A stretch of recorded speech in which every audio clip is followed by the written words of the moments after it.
Welcome to another session of at CCLI. I'm Paul Herman, and I'm here with my friend Matthew West. Matthew, it's so good to have you here. This is awesome. It's great to be here. Wow. I couldn't wait for you to come, and you came on a good day and see the Northwest. And it's so beautiful. Just the drive here had me inspired, and then when I got to your offices, you've got an amazing coffee supply here, so if I speak extra fast today, you had 3 or 4 of them already, didn't I'm you? probably going to have to pay for it. I don't know. That's great.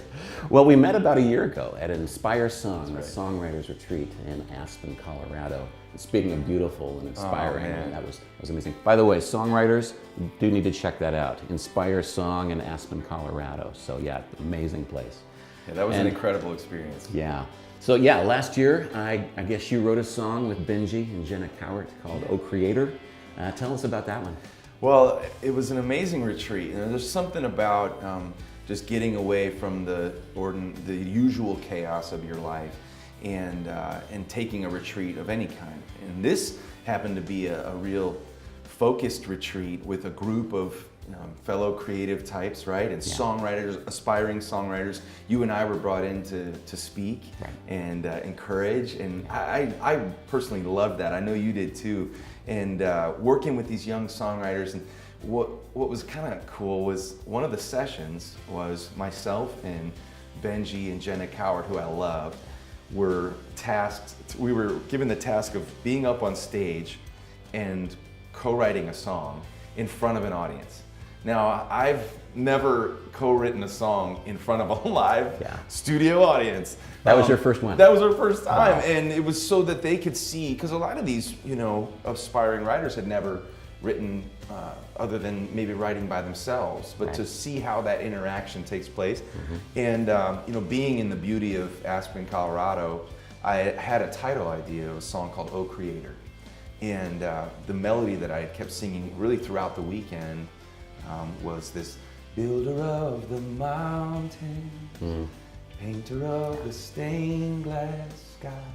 And so I had taken that to Benji and I thought, hey, what if we tried to work on this concept in front of the audience? And so it will go down in history as the first and maybe only song I've ever written in front of an audience. But man, it just took shape in such a special way. I really felt like the Lord met us there, and I felt like that audience, that group of aspiring songwriters, they were a part of that in a unique way. And at the end of the weekend, we led that song in the worship service. You were on the keys. I was. And it was just so cool to be standing in the splendor of God's creation and singing, "Oh Creator, we worship the maker of heaven and earth, the only one worthy." So that was a special song, a special memory, and a special moment in time. Yeah, amazing.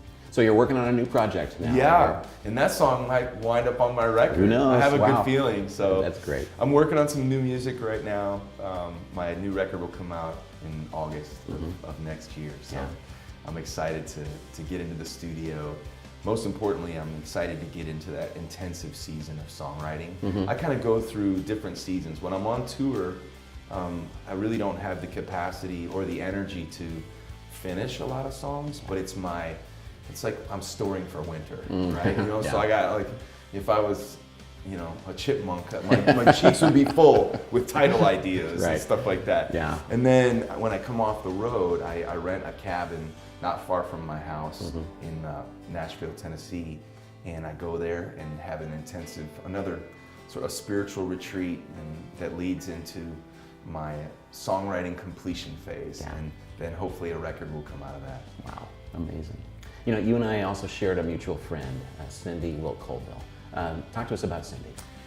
Well, Cindy Wilt was a champion for me, and I think every songwriter needs someone to champion them. That's one of the reasons why I have so much appreciation for CCLI. I know many songwriters, worship leaders would consider you guys, CCLI, as a champion for them, right? And what I mean by champion is someone who's kind of helping to put some wind in the sails, or someone who can kind of help give that extra push and that encouragement and empowerment to say, hey, God's going to use your voice as a songwriter, as a worship leader. You've got something worth saying to the church and worth saying to a lost and hurting world. And Cindy was that for me. So picture me, a college student, writing my first songs.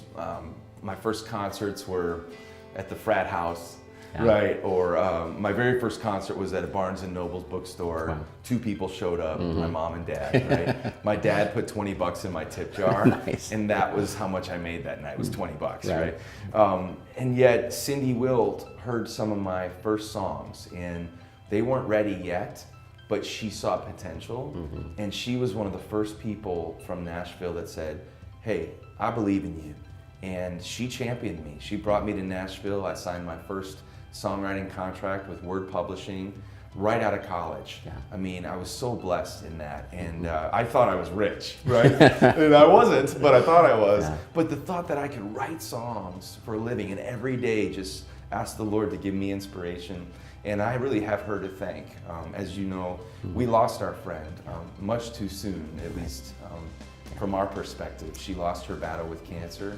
And I spoke and sang at her memorial service, and that was a really hard day for me. But it really changed me, because as I began to think about her life, I thought she was a champion for me, and God began to kind of deal with me, and I started to think, you know, who have I ever championed other than my own music and my own cause? So ironically, I left just as a tribute to her. I made a commitment in her honor and to God to say, God, I want to be a champion of other people, not just my own cause.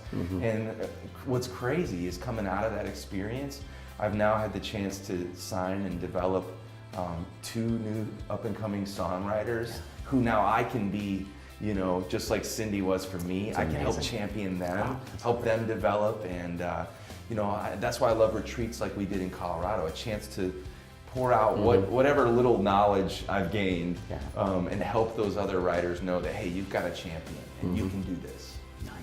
Wow. Any final things you'd like to share with our CCLI worship leaders and churches and worship teams? Well, I would just hope to encourage you today. I know that world. I'm a preacher's kid. I'm still in recovery for that. But I spent my whole life in the front row of my parents' church. And you know, one of the things that God's been showing me, I actually just finished a book about identity called Hello, My Name Is. And one of the chapters talks about me living my life as a professional Christian. The chapter is actually called Confessions of a Burned Out Preacher's Kid. And I think this can relate, I think the worship leaders can maybe relate to this. Anybody in a full-time ministry position.